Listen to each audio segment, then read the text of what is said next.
COVID-19 ini kita harus tetap semangat dalam mencari ilmu atau dalam belajar. Di sini Ibu absen dulu ya, siapa ya saja yang tidak masuk atau yang masuk. Luki? Hadir, Bu. Ya. Revo? Hadir, Bu.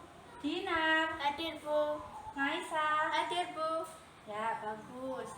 Di sini Ibu akan menyampaikan materi dengan KD 4.9, yaitu mengkonstruksi sebuah cerita pendek dengan memperhatikan unsur-unsur pembangun cerita pendek.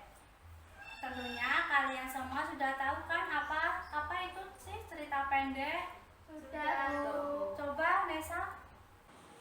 Cerita pendek adalah wadah yang digunakan oleh pengarang untuk menyuguhkan sebagian kecil kehidupan tokoh yang menarik perhatian pengarang. Ya, betul, bagus. Ya, cerita pendek itu bisa sebuah cerita fiktif atau cerita yang tidak benar-benar terjadi, atau bisa terjadi kapan saja, di mana saja, dan cerita ini bisa relatif singkat. Di sini langsung saja Ibu akan mengajarkan mengenai cara menulis kalimat cerita pendek. Apa sih menulis cerita pendek itu? Menulis cerita pendek adalah menuangkan kisahan atau mengkisahkan suatu peristiwa di dalam kehidupan tokoh yang sedang dialaminya. Nah, tahapan menulis kalimat cerita pendek ini ada 6 cara. Yang pertama, menentukan tema dan judul. Sebelum kita membuat cerita pendek, kita harus menentukan tema dan judul yang akan dituangkan di dalam cerita pendek tersebut.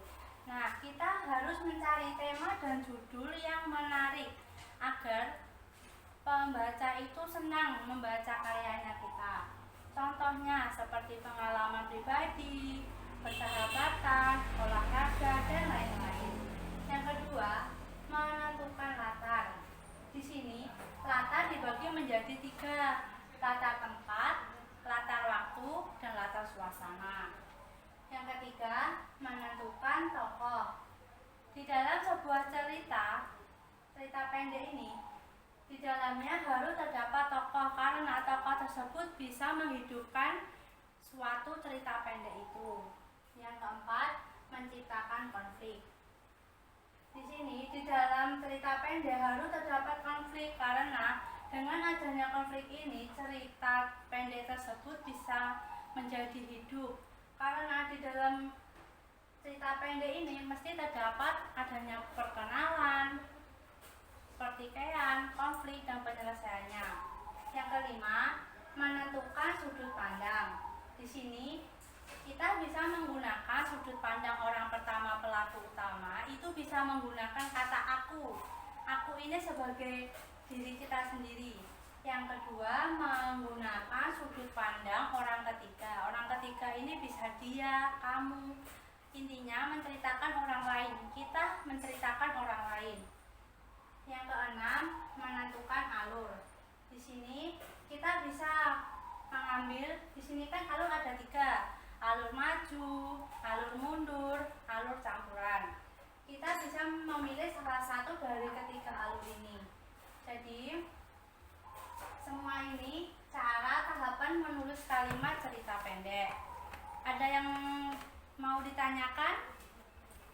Iya, coba Revo, apa? Apa yang harus diperhatikan dalam menulis cerita pendek? Nah, selain tahapan ini, kita juga harus memperhatikan apa yang harus kita perhatikan di dalam menulis cerita pendek. Yang pertama, kalimat yang kita gunakan harus kalimat yang tepat, yang bagus, yang menarik, dan yang sopan. Yang kedua, memperhatikan tanda baca, tanda titik, koma, petik 2 itu sangat penting di dalam sebuah cerita pendek. Di sini Ibu akan membagikan contoh. Lepo, Luki.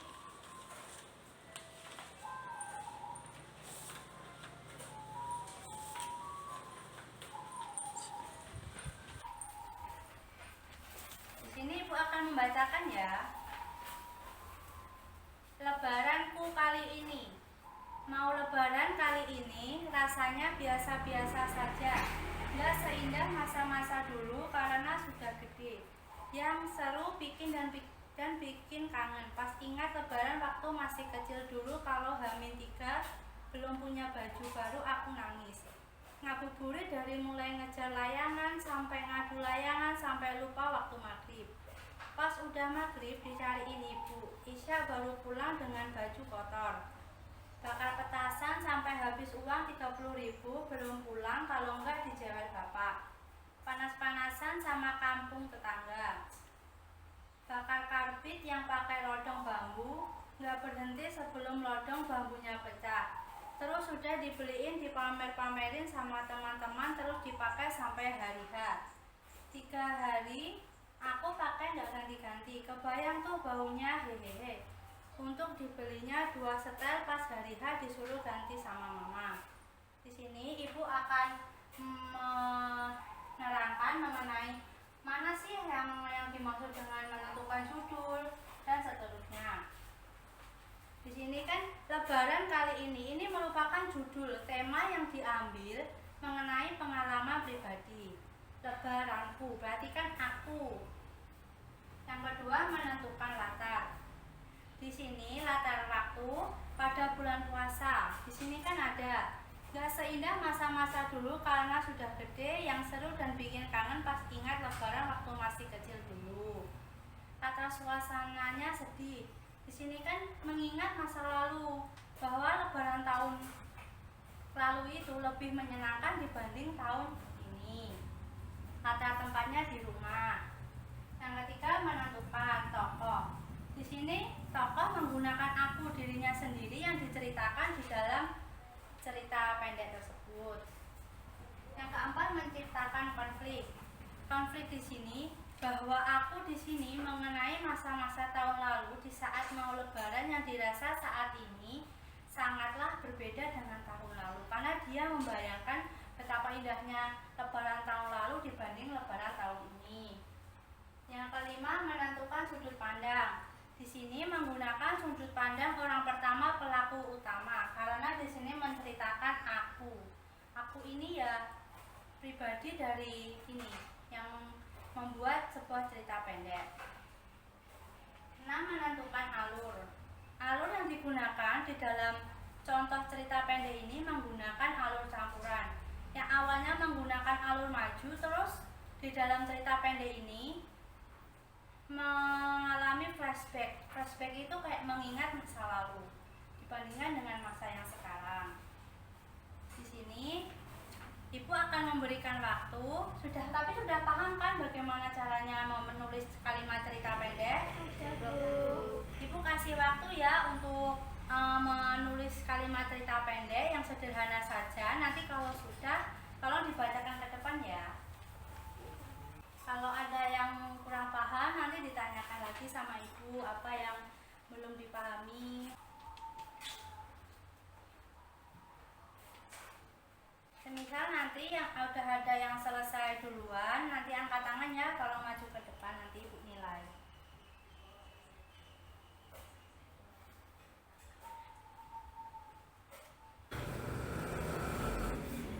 Sudah Bu. Ya Naisa, nanti maju ke depan ke sini.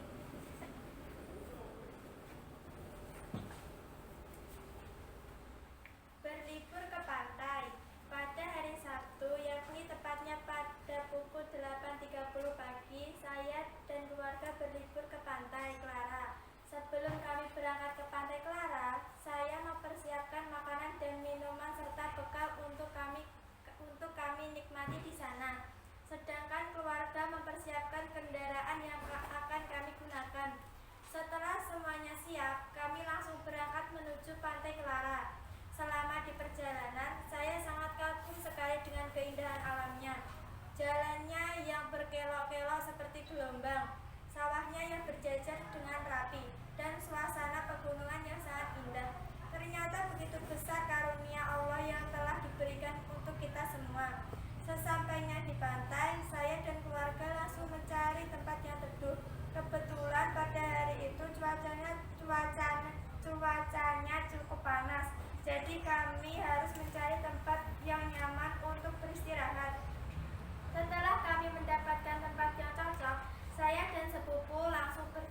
saya hanya di rumah membantu orang tua saya tidak merasa bosan karena sepupu saya.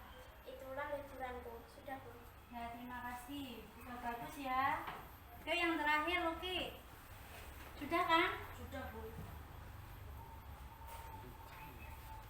Berkunjung ke kebun binatang. Pada waktu liburan sekolah saya beserta keluarga saya berencana untuk berlibur bersama keluarga. Saya pergi berlibur ke kebun binatang Surabaya yang terletak di kota Surabaya, Jawa Timur. Hari yang nanti pun datang. Kami pun menyediakan barang-barang yang diperlukan. Di sana jarak yang kami tempuh dari Bangkalan kurang lebih 40 km. Jalan yang kami tempuh sangat jauh yang melalui jembatan terpanjang se-Asia Tenggara, yaitu jembatan Saramadu. Sudah, Ya, Bu. terima kasih. Isinya udah baik. Tinggal lagi untuk membacanya. Di sini sudah mengerti kan cara menulis kalimat, cerita pendek, membuatnya juga sudah paham kan? Sudah. Semoga apa yang Ibu sampaikan hari ini dapat bermanfaat untuk kalian. Jika kalian hobi menulis, nanti tulisannya bisa kita tuangkan di dalam cerita pendek. Nanti karyanya bisa kita unggah di media sosial, di YouTube, di Facebook, itu bisa. Terima kasih untuk pelajaran pada pagi hari ini. Bila ada